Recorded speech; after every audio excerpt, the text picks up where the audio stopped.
Hi everyone, welcome back to our studio studio classroom out here in Pennsylvania. I've been doing a lot with you in the last several months, especially during this code event with roses. We did a landscape study, we did some birds. We're not done with the birds. We're going to continue on with some more of those. But we've been having a lot of fun with the challenges. I'd like to introduce you to a style. If you haven't watched some of the videos I have on the channel, introduce you to a style that I absolutely love. I started out really as a Rosemaler. Rosemaling is a style that comes from Norway. It was built upon the European styles, and it started around the 16th century. And I've built my entire career as an artist and teacher around the history and the styles of Rosemaling and doing other things, of course. But I consider myself, the core of myself as an artist, as a Rosemaler. As a matter of fact, I do a lot of designing off what we call the flow of acanthus. That's how I design. And acanthus is one of the main, it's a plant that comes from Greece. And it's been used in design, developing designs, since 600 BC. And so there's a way in which you design with it, the flow of flowers, the flow of scrolls, everything, the objects through a design. The Dutch was a little different, but the acanthus is just absolutely magnificent. But what I have here is a board, and I've kind of sketched out my design. Now, this is an oval plaque. We have them in our studio and stuff, and it's just MDF. It's a lightweight, ultralight MDF. I really like these.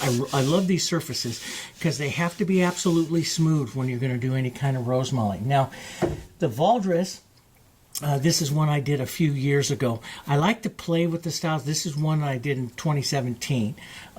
And, you know, always on my numbering system, I can always tell when I did it. I did this in November of 2017. It was my 464th painting of the year. So this is my numbering system that here O stands for. It's an original. But I usually do a board like this, and I try new things. Now, this is not a historical. I don't use the word traditional. I don't believe in using the word traditional because we're artists. There's nothing that's really traditional. There's stuff that's historical. You know, artists for centuries have been building upon ideas and trying new things. And what we do is we flow with social, what contemporary looks, what people like. You have styles change throughout all the centuries, and I love studying that. That's what gives me my ideas. But styles change and should always grow. And for years, when I started to Rosemale and stuff, I started learning the history. And then once I had this big foundation of the history, I went up and I started pushing it into new areas. As a matter of fact, I spent 17 years studying with my mentor and my very good friend, Gary Albrecht, who was a gold medal Rosemaler, gold medalist in it. He was a fantastic control painter. And he passed away in 1998, handed me the mantle of it and said, continue on and, explore these new looks, explore these new styles and keep it and grow it so it doesn't die. Because if it doesn't grow, it dies. So I've been playing with it and trying all kinds of new things. So what we do is we draw, we design. Usually what I do is it's one of the few times you see me pre-sketch out something because I like to check the flow of acanthus. This is what we call the root C, and then off the C comes the S this way, like this. And then I'm going to add a few flowers in here. We'll do one that's similar to this board that I painted over here so I can show you, introduce you to it. But I have like I say, a lot of books and a lot of DVDs on it, the history of it. I've traveled around the world. My wife and I used to average 3 times around the world every year, and how much traveling I did through Europe and South America and, over into Asia and Australia and around, teaching basically the core concepts of acanthus and design and painting, fun things. Now we're going to explore more contemporary looks, okay? So before where I would do everything really stiff, I'm going to loosen it up today a little bit more and let it fly. Approach it completely different than I do with some of the stuff I've done historically, okay? Let's give it a go, all right? So I have this root seed. Everything in Rosemaling builds off of the root seed. Now in Rosemaling, if you're interested in Rosemaling, there used to be over 121 different styles of Rosemaling. Today, I paint and study about 23. That's what's left. The rest of them have been lost into history, and because they don't grow. People. There are a certain amount of people that like to collect the old, and I love to paint the old, the historical pieces. But it's the contemporary that grabs the collectors. Looking at it contemporarily here, what's going to be popular today, and so on and so forth. So we're going to make this more contemporary. This board I have here, I base coated it here with just a real light tan. I'm out here about between a 6 and a 7 as far as my my value here of my board. And what I'm going to do is put out my normal palette. I've spilled a little bit of extender out here when I put it out, so I got a little extender going out. Hansa yellow, diarylite yellow, yellow oxide, burnt sienna, naphthol red light, phthalo blue, pine green. This is my titanium white, red violet, and and quinacridone violet. So quinacridone violet, red violet, and white. Okay, so normally what I do is come through and base coat, and the style itself would be very structured, no lost and found edges. Here's another photo of one that I did. I don't have this one anymore because I sold it, but it's a photo of one I did exploring one style. And everyone loved the colors, and it's, they're different. The roses are a little bit more stroked. Everything builds off of this, the C shape here of the acanthus. But this I have lost and found, some ghost areas, and I just love the style, the power of the style and movement. But I try doing new things. And that's not always easy for someone like me that's been painting it for the last 44 years. I've been painting it, and I'm constantly changing the way I do it. That's what we're supposed to do. Change. That keeps it fresh. So, in doing so, let's take our number 10, a well-loved number 10 here. I'll use a well-loved brush so that my edges fracture a little bit, so my strokes are not perfect. Anything I do is just not perfect. And so I want to use this older brush, okay? First what I'm going to do is come in and just base in a few things here. And I usually add a toner. Now, a toner is what you add to a color. And some people call it the mother color, but it's what you add to color to give it harmony. For example, if I put out my naphthol red light here, okay, and let's just clean my brush here for a second, and I put out my Hansa yellow.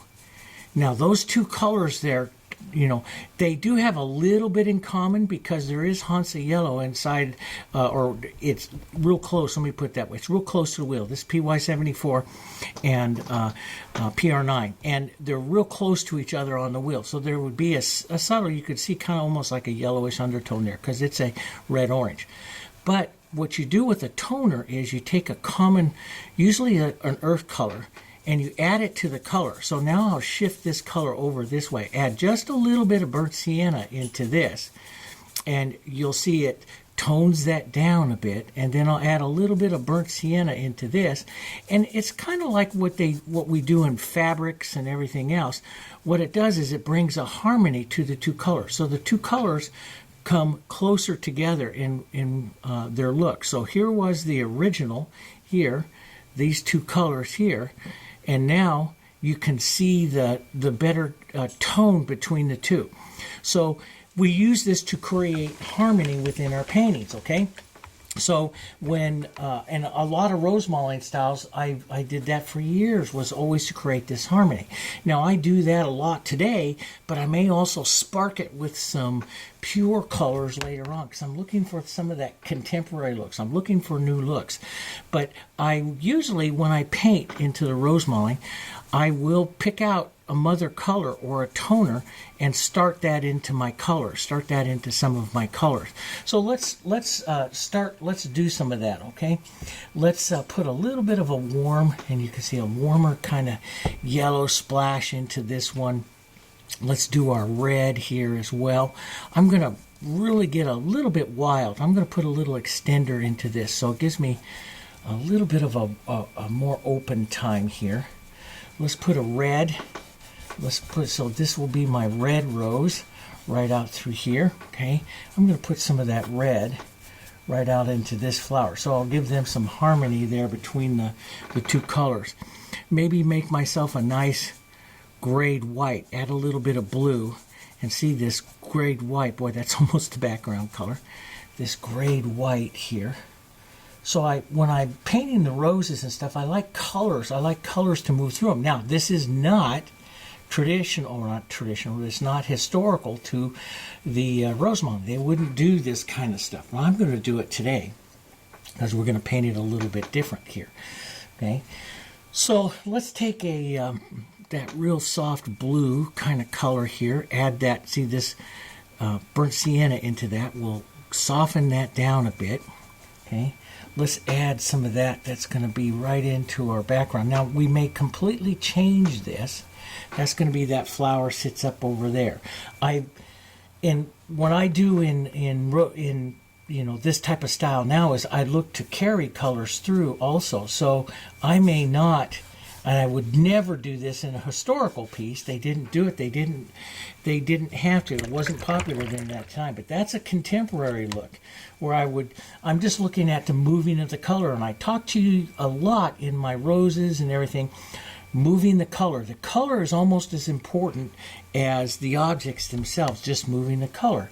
And, popular colorists like Cavino and stuff tell us that. And that's very, very true. Let's put that yellow, toned yellow out here. Now, again, a lot of this may change. I'm just looking at the colors here. So this may all change and stuff. So I'll put that down. That'll be kind of nice. But we might want to have some reds in that to tie it together here. So I'm not painting the flowers yet. I'm watching color, movements of color and stuff. And we may want to tie this flower. See, as I add that red up there, it's going to tie that flower into the composition a little bit better. So, I look for those kinds of things. Let's take this nice toned red. We'll drop this out here. It's going to be into this tulip out here. So I'm not painting the tulip yet. I'm just looking at what the color is going to be. And it's kind of a fun way to do that. Let's take a little yellow oxide, some of our toned yellows here. I like that. We'll add a little burnt sienna to that. And let's pull. Now, lots of different ways you can pull the acanthus, the C part of the acanthus. And when I do structured, I teach the old mechanics of that. But today we're just going to go from the chisel like this right on down to the flat. And I think I want that just a bit more toned here. And drop that. I want some more color variations into that here. So I'm just going to get light and casual like that. I'm just looking for the color movement. Sometimes on the S, I'll pull it the other way and tuck it up into that here. Right up into that like that. So, and that'll be good. That'll dry down just a bit. That moves that through. But I might want a bit of that yellow, like I had up there, a bit of that yellow peeking up here somewhere too. All right. So and when I do contemporary now, I don't like solid backgrounds. So I like to add movement to the background. Now in this one, I added the violets and stuff like that were just kind of pretty. I like the coolness. If my colors are really warm, which I'm using the burnt sienna, so my colors get pretty warm here. I like the coolness of a blue or something coming through, and to get some of that color contrast. That's a nice one to have. You can look. This will be pretty stark to it, and if it is, what you do is you just add a little bit of your toner to it and gray it down just a bit. But let's push a bit of that into my flowers. Now see what I'm going to do here. Those of you who have done and studied a lot of Rosemaling, this is something that historically just don't do. They don't paint into the flowers. They're very controlled mechanically. In the 80s and 90s, we were very mechanically controlled. Well, I like the contemporary looks of it, and I like the background to be incorporated into the painting here. So I like to try some different things and push some things and move my backgrounds and stuff. And let's just put a little bit of that cooler violet in here, that just will be a different look here. And move that color around. It just breaks up the solidness of the background. It's going to give you a completely different look. Now, sometimes if I feel I want to soften it out, I'll add just a little bit of water and move that through a bit more. But my flowers are going to have a lot of contrast to them and a lot of power of color and stuff to them. So I think that will be probably okay. Now, to a lot of you over there that haven't done too much of it, that will look like, oh wow, maybe that's kind of a mess. But for me, it's what I'm trying to do when I do this contemporary look like this. I'm trying to break all these habits that I developed over 44 years of painting it the structured way and trying to loosen everything up. And one of the ways that I found to do that is, so if you ever find yourself that you are, let me put it this way, if you ever find yourself that and a lot of you write in your comments and stuff, I'm a little bit too tight, I'm a little too stiff, I'm trying to loosen up, take your background right into your objects. What happens is we try to paint and we get worried about the shapes of things, guys. We get worried about the shape of our rose or the blossom that I'm painting or the bird. And that causes us to start to stiffen up. We feel we have to make that thing perfect. You don't. You don't have to make it perfect, because the viewer's going to see what they need to see. And that's really the philosophy of the Impressionist, where I like to paint today. The casual Impressionist, the contemporary looks. So I'm going to paint a rose over here. What happens back here, having background in it and all that kind of stuff, it's not important. It's not important. Now, before I even get started here, I'm going to take some of my pine green, some burnt sienna, and I'm going to come in here and strike some dark contrast right up into my roses, because I want some of this to transparent out, see?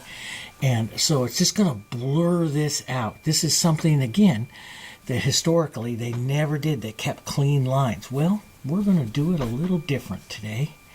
We're going to move it a little different. And one of the reasons why I do this, let me just tell you this as a little story. About 15 years ago, maybe it's closer to 15 years ago, I really wanted to break more into the fine art market, selling into the fine art. And so I got this large portfolio of what I did, put it all together, and I had an appointment. Very good friend of mine down in Hollywood had an appointment, and I went to go see this really kind of a prestigious gallery down in Hollywood. I had up for a turn, and they looked at everything I did, and he was like, yeah, landscapes, yeah, portraits, yeah, this. And then he came to the roses and scrolls that I did in like the Valdres and stuff, and then he said, now that is amazing. That is your key into fine art right there, because no one is doing that kind of stuff.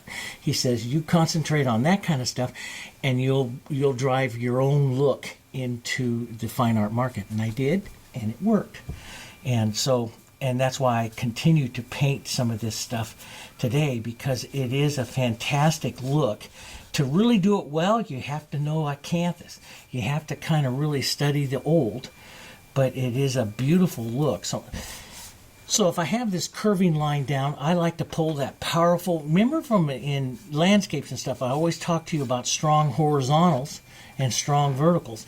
Well, the acanthus is coming out here at this line, so sometimes I use the acanthus to draw me out a different way. So all kinds of different ways. So now I got this nice, very toned mint. Now if you want to be if you want to be a real fine artist, you could probably sell that. But we'll do a little bit more work.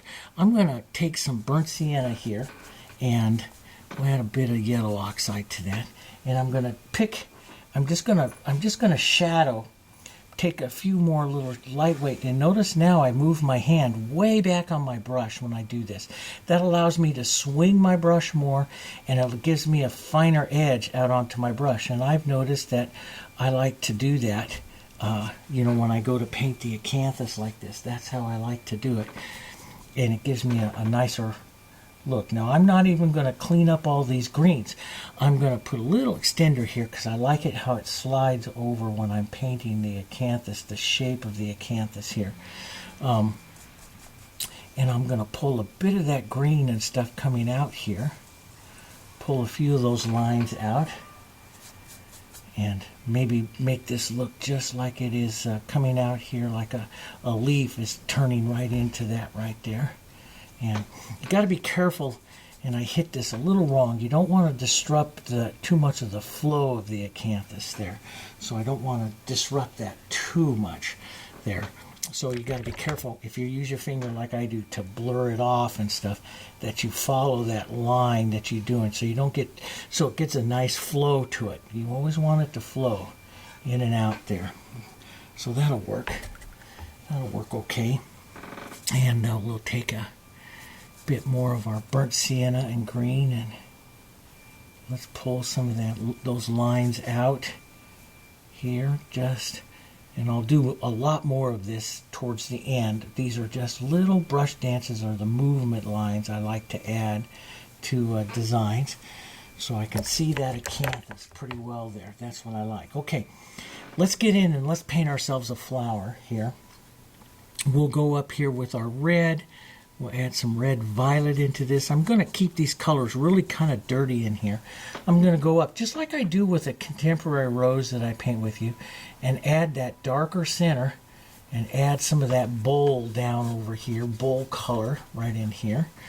Okay, and sometimes I leave this fracturing of the brush that happens like that. I'll leave that, and I'll leave that movement. So in these types of flowers, if I'm building something like this, I like to leave movement lines, fractured lines, because it's more of a very soft contemporary look here. So let's take maybe a bit more burnt sienna as I come over here into this one here. Matter of fact, let's go stroke right into a little yellow out there at the edge. Push that around. So I'm going to blur that around a bit. And I do want to get some of that fracturing, so I'll stroke that again. Let's drop some shadow into that. Okay, let's make that center a little cooler. I do like to have that cool, so a little red violet's the coolest color on our palette. And I'll drop that deep shadow right down there. But I want these roses to be, in Valdres, they'll paint all different kinds of ways. But usually, if they have one way of painting a rose, they'll stick with it and just repeat it. Well, in contemporary looks, everything's got to be a little different. So we'll paint these a little different. So I want that yellow, that bit of yellow up there to show up into here, because I think that'll work well going up there. That is something. So in Valdres, in traditional Valdres, you would leave it just like, they'll do the bowl of the flower one color, the reaching petals another color, but they don't get that kind of wild there like I just did, showing multiple colors onto the flowers. Let's come down here with our whites, our grays. Let's make a nice warm kind of a gray here, the blues, some of these colors. That make a pretty color. We'll paint these light colors right over the light of the rose here. So let's just pull in here, and I'm just going to push in to get a bit of the transparency there. I'm going to add a touch of extender because I want this color to just slide as I stroke it. So I like to add a bit of extender, not necessarily for the wet of it, but for the sliding of it. I like the colors to slide here just a bit. And we'll let these just kind of soften out there like that. And usually I do a lot of stroke roses, and when I do a lot of stroke roses, I'll turn my board slightly, so I'm always a real good positive stroke into the bowl. So I don't normally stroke out, but could you? Oh, absolutely, because we're doing contemporary looks, right? I'm going to pull that out, pull some of that light out, maybe let some of this, take a drop of extender there, maybe let some of this petal just kind of slowly change to that red there. Would be pretty, I think. Be a little different here. And we'll just let that go around, let those come in there like that. That'll be kind of pretty. And let's go a little bit more light here and add a few more little light strokes here. Boom. And with the Valdres type of flowers and stuff, I leave them really strokey. Very much I don't do a whole lot of lost edges like I do in some of the other florals and stuff that I paint here. Now let's go back towards tradition, Dave, a bit, and let's put more of the yellow up here into the bowl up here. Take a little bit of the yellow oxide, maybe a bit of our Hansa here, and let's go more of the yellow back here up into the bowl. Pull that down here like that. Pull these down around, round up the bowl here. Put a little bit of dark into that here. Let's just push that right into the bowl here. It's kind of a pretty little flower. Let's go a little lighter. As I get smaller, add a bit more white here. We'll keep this a bit cooler over there. Slide towards your blues or your violets. Keep it a bit cooler here. Here like that. Just keep some simple movement here. I do like this bottom. In Valdres, I like to keep the bowl of the rose really distinct, and because that's what they did, and so I'll do that. But boy, this sure is a casual flower for that style here. Just build that lightly like that. See, I'm working my brush always in this direction around, pushing that up and around. Let's take a bit of that yellow oxide, maybe a touch of that red in there, and just add a bit of that movement right into that center there. That's kind of nice. That makes a little bit different kind of flower, structure of a flower. I do like this kind of lost kind of stuff going on in there. That's kind of nice. Something's telling me I want to put an extra stroke there, but if I do that, that will, because I've got a real powerful line. Do you see that going right through there? And that is somewhat bothering me. I'm not going to work on it. Now, here's the thing is, there's a lot of times, and this is the difference in when you're learning to where you're like me and you've painted this before. I know that if I go in there and worry about that strong line in there right now, I'm going to mess up my flower. That's going to happen. Why is it going to happen? Because I'm going to be trying to make it perfect. And that goes against what I'm doing as a casual painter. Does that make sense? Okay? I'm going to mess it up. Now, that line may not even be important after I paint the second flower. After I paint the second flower, you may not ever see it anymore. Okay? It may be totally gone. So it may be irrelevant. I don't know that until I paint the second flower. So if I have something that I'm questioning, and it's like, oh, is that right or is that wrong? I move on. And I'll come back to it later on if I think I need to. If the second flower doesn't distract enough from that first. Does that make sense? Okay? So if something's bothering you, keep going. That's my advice. Just keep going.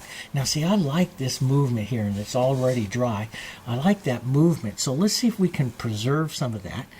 Let's go with a soft white. Get it back down here value-wise, maybe down towards our 8s or so. Yeah, I'm right at an 8. Right down towards our 8s or so right here. Put a little extender into that. Let's put a soft petal here, just pulling in here, and just let this flower be real soft right there. Let that shear that off. Know that technique, shear. That's what I'm using here because it's dry underneath, so I have to just push the shear. See, and I'm letting the paint shear off till it becomes a little bit more transparent there. Okay, now I'm going to try to preserve some of that light up there. I do like the red, so let's go down here and let's make a light pink here. A little bit of our burnt sienna into that because that's going to get this thing kind of toned. Let's put a drop of extender in it. That's going to keep that wet for a second. Now let's go towards our petal edging technique. Take a bit of white, put it here onto the edge there, And let's just draw the edge of the petal here. Try not to do too much painting because I'm going to end up covering up that lovely color movement. I don't want to do that. So I want to keep the flower here more translucent, more transparent by using just the corner of my brush to draw a couple of petals here, especially that bowl and stuff like that. So this flower is going to stay more transparent here. Don't paint too much, Dave. You're going to get rid of it. So we'll just paint a little, letting the movement of that. And that'll make a pretty flower for us here. And it'll be a different look here. We'll add just a bit of movement. See, I'm using my brush just to let it dance there and a movement. I don't have to paint all of that there. I just have to paint more of the edge of the petal, more than anything else, to make that work there. And I don't want to do too much because I will destroy the underpainting that's there, the movement that's there from my original base coat and sliding all that color. So now you can see those colors up underneath. Your flower gets a little bit more of a translucent look. Let's add just a bit more light right up here, right on that edge right there. Maybe a couple of strokes which will help lighten up or airy up the flower a bit right there. Maybe one more little light stroke right in here just to kind of tie a petal right there. But push that in so you don't paint too much. It's getting time to stop because I don't want to lose my the translucency of that flower there. So a little different rose here. Let's go up with some of our blues. We'll add some of these tone colors in here. Let's get a little blues. Now, the Valdres, they would go real light, real dark. So you would come in here and like build a real dark petal of a flower right next to a light one. So it's different. It's a different look, different way. So I want to preserve some of that historical part of the flowers. So I'm going to do that, but I'm going to do them more casual here. I'm going to capture that light to dark look. So in other words, like this. You have that dark flower and then you have the light going through here like that. But they would do a dark flower just really dark. And so you can see that same thing here. So you can have a white flower and a dark flower really right next to each other, creating really high contrast coloring. And it's beautiful. Let's put a little violet in some of that and get some of those edges a bit darker here. And then we'll just pull across a bit of that color in there like that. That's pretty nice there. And then we can go a little lighter if we want to do one kind of like what I did on that other one here. A little lighter, a little smaller here. Idea of that. Just a flower really loose. They're fanciful flowers. I mean, you can do, they didn't do really realistic flowers because, a lot of them were not that much formally trained. You had two different, really, throughout Norway and stuff, two different types of painters. You had what we call the rural painters and, of course, the professional painters. And the rural painters would paint what they see. They didn't have any formal training. But then you had a lot of professional painters that came through and taught them. That some of them were formally trained over in Europe and then came, just like many styles of painting. And so with the professional painters, you would see a lot more knowledge than with the rural painters. Didn't have that knowledge. And I love both. You get some rural paintings that are just really, really nice. I'm going to take some of that cool color. I look now to tie that flower. We put that little bit of red in there before. Let's just drop a little bit of that in. See how it starts to pull some of that red from the roses up there. But let's also now go back to some of that traditional or stuff that I like to do with my yellows. So I'll let some of that red sit in there, and then I'll tap around with some of those yellows. I love the yellowy kind of centers. Love that Hansa yellow, that spark of the Hansa yellow. I'll keep it up there with the lights there. Just tap a bit of that right up there like that. Sometimes I come back in with like a little bit of the red violet and push that center a little bit more into the flower. It gives you a nice contrast there for that particular flower. Let's put a softer little idea of a yellow one here. Paint him kind of quick here. So I turn my brush. I use different corners and edges. This is not a new brush by any matter of means. And I like to do that. That gives me these fracturing edges. See these edges that are not perfect. That's what I'm looking for. But that, historically the Valdres is a very structured style. So if I want to really break it and try some new things, that's one of the things I'm going to do is take away that structure that is there and paint it more casual. Let's take some of that red. Let's toss that in. There's a nice little color there. Let's take a little bit of yellow. Toss in a little yellow center there. That's kind of pretty there. That's wonderful. Now and this is what I like to do, work down and through and around. Let's take a soft kind of peachy yellow here and work this larger yellow blossom down here. I like the color movement of some of the greens coming into that, so I want to be careful to preserve some of that. In other words, don't paint too much. Let's put a little pink into that as well. That tie, see how that pink ties those units together. So before, when I paint it, and in one of the other videos, here in the future, what I'll do is I'll show you some of my old original ones, my 40-year-old paintings that I was studying, and it is so different from what I'm doing here. You'll be very surprised. But I study the history of it. So that history gives me a confidence. And now I just move it contemporary. Play that, contemporary edge to the painting. I'm going to take some of this yellow, a little bit more light here, and pop this edge of this rose here. And see, that carries that yellow across right over there, and I'm using the edging technique here, so I get a nice defined edge to this rose right here, which helps me get a nice contrast to it, pops that up a little bit more. So this rose has a lot of translucency to it. Let's just drop that right in there like that. A little bit of structure. It preserves a little bit of the structure of the style there.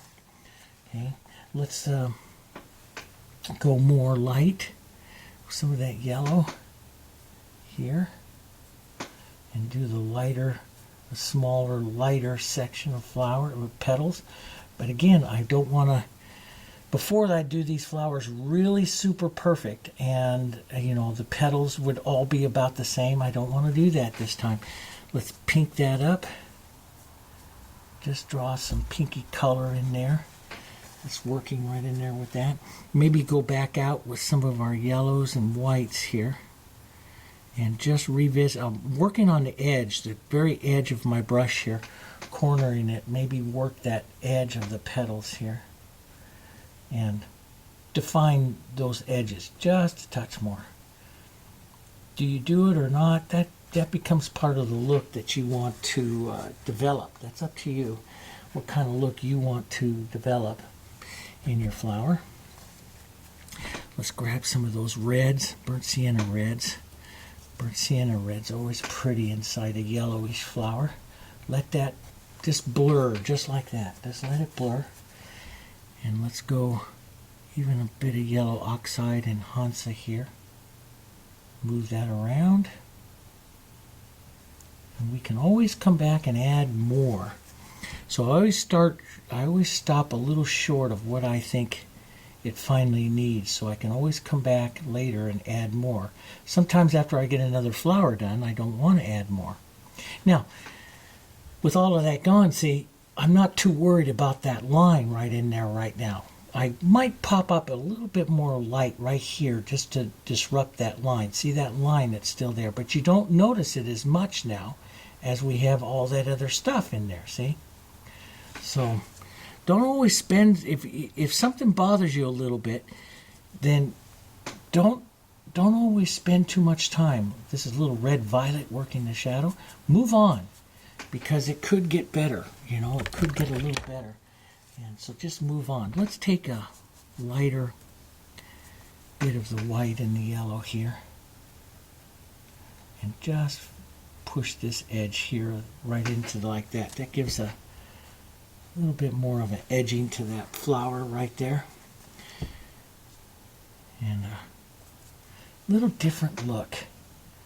Definitely more casual than I've painted Valdres in the past. Here we go. Just like that. Okay. Yeah, I kind of like that. I'm going to take some of this lighter yellow though. Let's get it yellow. I hit too much pink there. Little yellow oxide and white, just a touch of it here. And just pull down just a touch here to push a bit of that light in. Sometimes I will take some of the colors and do a crossing kind of a look to it, just a motion of crossing to it. I like that as well. Let's do a smaller, and when I do other blossoms, I don't always have to make them the same. So even though I kind of like repeat a little yellow blossom here, I won't make it exactly the same as what I did before. So each flower will have a bit of its own interest, its own identity here. That takes it a little closer to the fine art where you are constantly changing it. In the old original historical Valdres, you would repeat the flower. And that was just part of the style. And now I'll change it up a bit here and do everything a little bit different. Let's tap a little bit of light into that, just a touch. Doesn't need very much at the back, a little flower there, like that. That works. Yeah, that works. And now there's the center part here. You can work all different kinds of shapes. Matter of fact, I might work a small white flower around the design here just to get a bit more flowers going on in it. I'm going to take a little burnt sienna though in my pine green, maybe cooler with a touch of red violet into it. I'll do a bit of my powerful negative painting and pushing some of these colors around in here. And I'll let that just kind of work in there. I don't really need to have a shape. I mean, a lot of times I build leaves and stuff, but I really don't need to have a shape in there yet. And let's take some of this, and I do like to do some, more precise leaves, and they are very dark. A lot of times they're very dark into the style. So there's certain things I want to preserve about the style that, like the little dark leaves, and let's preserve a little bit of that dark look right there with that. Preserve the darks in the style, the darker leaves, that you see with that here, because that's part of the historical part of it. So, to make it recognizable as a style, what I want to say is there's certain things that I will do that where the style's really known for. So having some of these darks and dark touches and stuff like that, style's really known for. That doesn't mean I have to keep it that way for everything. So I might loosen up, lighten up, and add some other little colors. I love the colors, the brownish colors here of pine green, a little yellow and stuff, and pushing some of that movement out. That's the more contemporary. This is the more traditional, the dark, and then this would be a more contemporary. So I play both. In other words, I play both here. The looks. This is a little brush dance I do. And again, that is more contemporary because they were very structured in what they do. I'm just going to pull some of that off here. And that'll work. Here, let's put all kinds of ways. That's where it's really fun. I've been painting this style for so many times, and it's so different. That's my dog. Yes. So it's so different. I've been painting it so many different ways and so different. Matter of fact, one of the books I wrote here about 4 or 5 years ago. I showed my Valdres how it's evolved over the 40 years, all the different paintings and stuff. And everyone always commented that, well, we really, I mean, the historical paintings and stuff like that are pretty because they're the historical part. But the look of the Valdres you have now, the power to the flowers and stuff that you add now, is really quite nice. And that's the contemporary look. You know, that's the look of the contemporary part of the paint. So here I'll use a little negative painting to help shape some of those outside flowers there, and I'll turn that more into the traditional or historical shape of the Valdres here. So that works there, and I like that. Let's put let's come right over here. Matter of fact, let me just draw that stem line of that first. Let me just draw, because I had that idea of that tulip coming right up through here. Let's draw a few of those lines out, and drop some of this out here like this onto those lines. I do like, there's all kinds of ways. You could use liner brushes and stuff, but of course, if I'm painting more casual, I won't. I want to push that dark green down this way into the acanthus so your eye moves down. Thousands of ways you can do it. Thousands of ways, you know. And let's do the parrot tulip here, which is quite pretty. We'll start out here with more of a white, a whitish gray, maybe a little yellow into it, and we'll push a little S here. Now I want to do this real casual and a bit lost as well here. And notice how well I hit my other color. I don't worry about that, where my other base color was and stuff. My idea changed just a bit of it, so I'm just going to leave that. Now let's take some of our red, burnt sienna.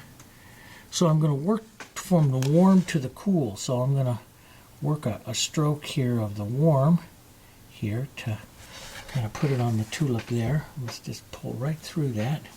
Leave that. Let's, and it's kind of like a Dutch parrot tulip. We'll just pull in. We'll pull the sides in. Redress our brush because I'm picking up light as I'm pulling that. So you can only pull a few here. And you can push in and out too to soften that look a bit as you want there. But that gives you a nice little look to the tulip. Burnt sienna and a bit of our red here, and we'll just pull this down, redress that because I picked up some white. So I want to keep that tip of this a little bit darker. That's kind of pretty on that there, and then I might increase its contrast depending on how much dark I have throughout the center, which I have a lot, so I can increase it. So I might pull shorter with a bit of the cooler color here. Just pull in a bit like that. Makes kind of a pretty little, a higher contrast to it. Bit of it. There.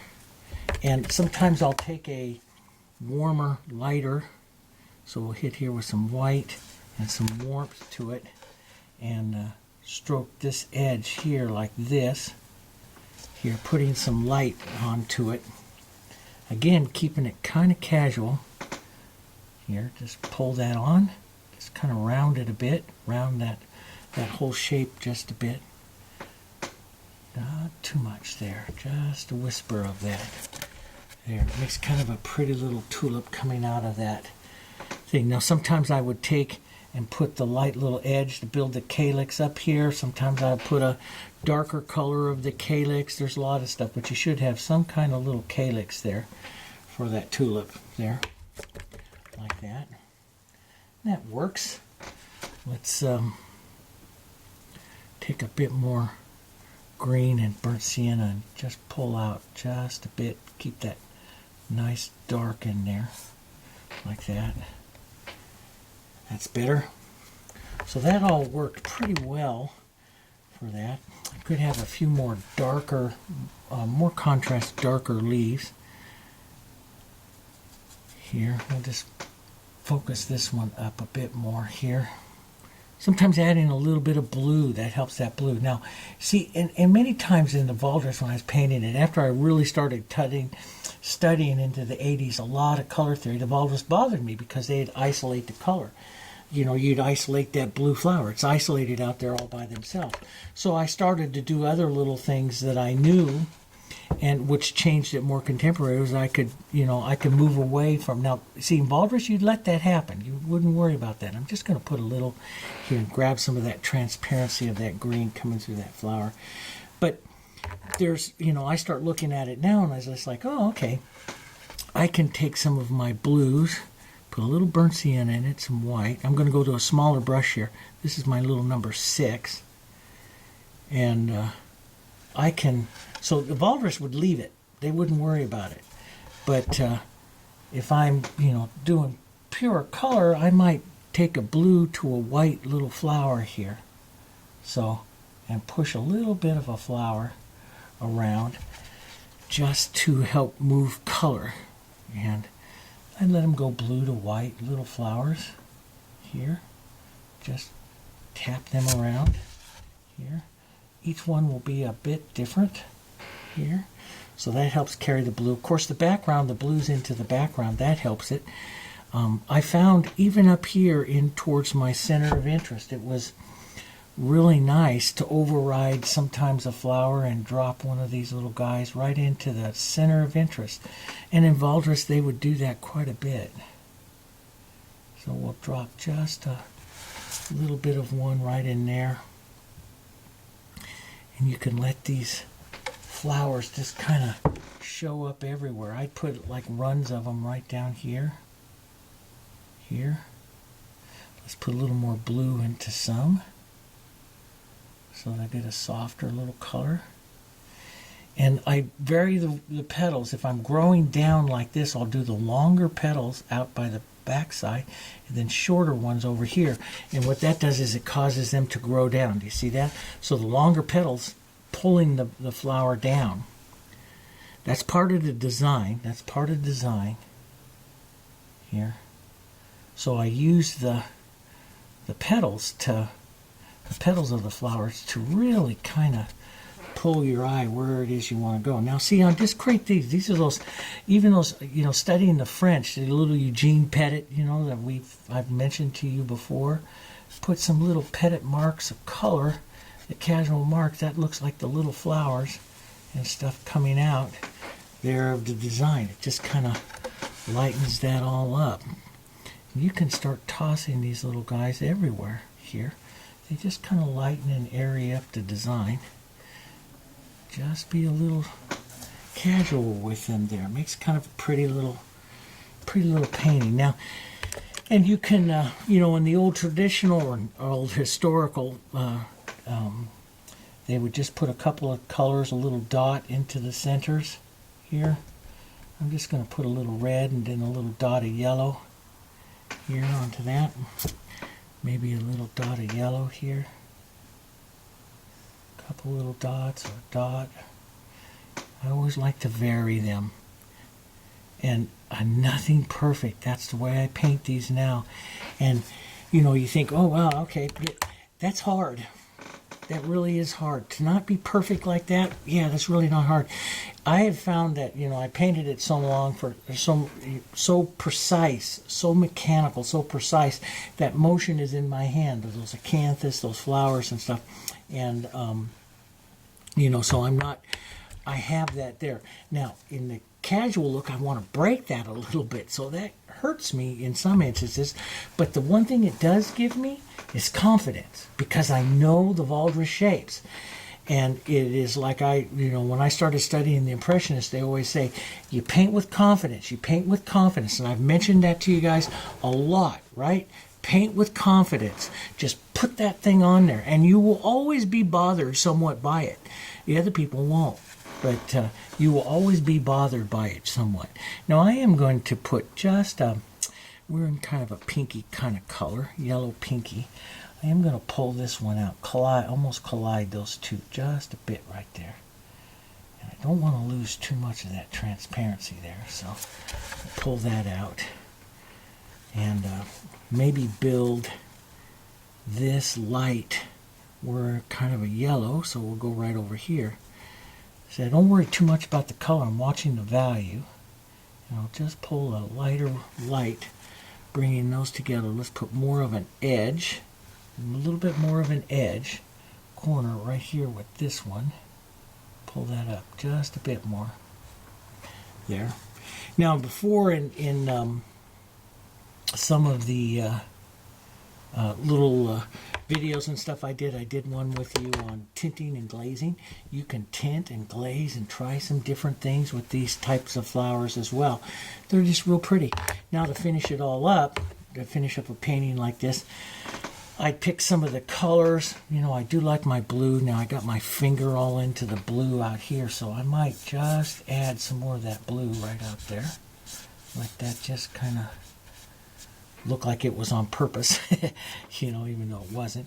But I do like to come through and loosen up some things and try some different things. And, you know, because we're trying contemporary. We're trying to change some of the ways we've done stuff before. So I'm going to revisit that light blue right down there and pull that down.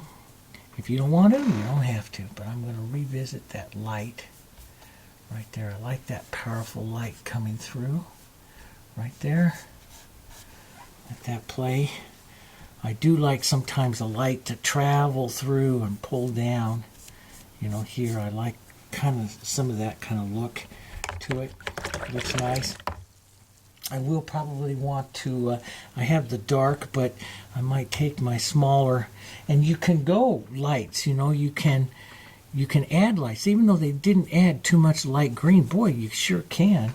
Take yourself like a little light green and pull some of that through here and there into the painting. Little light touches here, you know, through just little bits through the painting. Here we could use some darks traveling down with those little flowers. Here like that. Maybe a stem or two coming down. Here, like that. Very, very soft. See all this real lost area in there? Boy, in the older historical Rosemaling, you wouldn't let that stand, but I like it. Now I'm going to take some, let's take some burnt sienna and some pine green. Kind of a pretty color. I'll look at that for the edge. Maybe a bit more green. Maybe just a bit of our cooler into that. I always like to look at the edge. There's a couple of ways that you can paint an edge of a board. One is to carry a color. So many times I would choose a color that doesn't move very well through the painting, and I change it. The other is to frame it. And since the route on this board is a little thin, I'm going to go up onto the surface a bit, and this is going to create my frame. And I look at that color. Now sometimes I'll take a secondary line, a liner work around it to help frame that even a little bit more. You know, but I'll look at that to see if that frames it. And what this does, what these kinds of colors do, these lines do, is it not only frames it here really well, but it also shows up the line of the board itself, which has a certain amount of interest, and so you want to bring that out.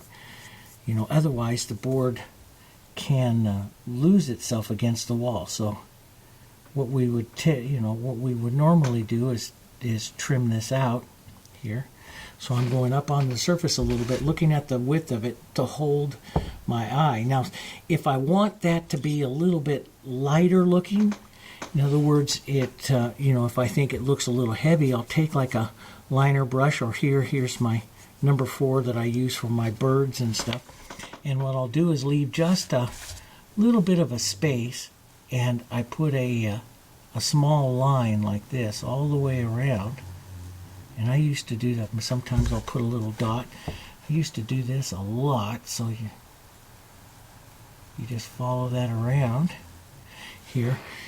And you can see that lightens up or aires up the design itself. do you like the line or not? But see, what it does is it lightens your eye up there. It's not really necessary because I've got such powerful strokes here, into the scrolls and into the flowers. So, but I do like to do that. I do like to have the power of a frame and then to kind of lighten that up. So I'll probably do this. I'll do this all the way around here, finish up that board and everything, okay? So this is a real totally different from the other Valdres. If you ever sign up for our Rosemaling course, I could run you through historical pieces and right into contemporary pieces because we have to preserve our history. Hi, there's my dogs here wanting to go outside. We have to preserve our history and of what we do, and so I believe in that. So I study the history. I paint historical pieces, and I love the historical pieces. But we should also paint contemporary looks to keep the style alive and keep the styles growing and living. And there's so many different ways and so many different looks. But anyway, I hope you enjoyed this look. This is just one way. And see, this is a little different looking than this one here, which so flowers are just a little different and stuff. And so, yeah, it's kind of different. And oh boy, very different than what I did in this one.